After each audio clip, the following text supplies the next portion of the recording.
জামাত ইসলাম কিভাবে স্বপ্ন দেখে তারা সরকার গঠন করবে? তারা অনেক ভোট পাইছিল, তাদের সাথে কারচুপি করা হয়েছে। মানে তাদের স্বপ্ন দেখা না জায়েজ, সরাসরি না জায়েজ ফতোয়া দিয়েছেন আমাদের দেশের হজরত মৌলানা মুফতি পীরে কামিল সালাউদ্দিন সাহেব ফতোয়া দিয়েছেন। প্রিয় দর্শক, এটা কোন ধরনের ফতোয়া? আমাদের ইসলামকে মানুষ ভোট দিক বা না দিক, তাদের স্বপ্ন দেখাটাও যে না জায়েজ উনি বলেছেন, এটা কোন লজিকে বললেন? উনি আমাদের দেশের স্বরাষ্ট্রমন্ত্রী, উনি সালাউদ্দিন সাহেব, ওনাকে অপহরণ করা হয়েছিল। উনি দীর্ঘদিন শিলং ছিলেন, উনি বাংলাদেশে আসছেন।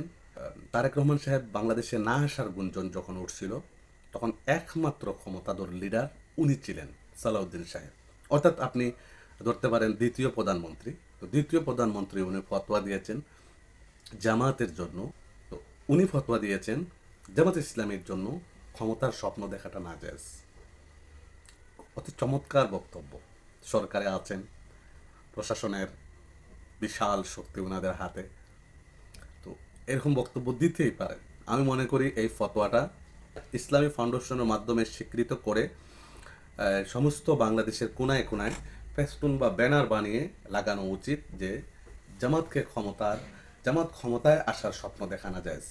এটা আমার ব্যক্তিগত মত।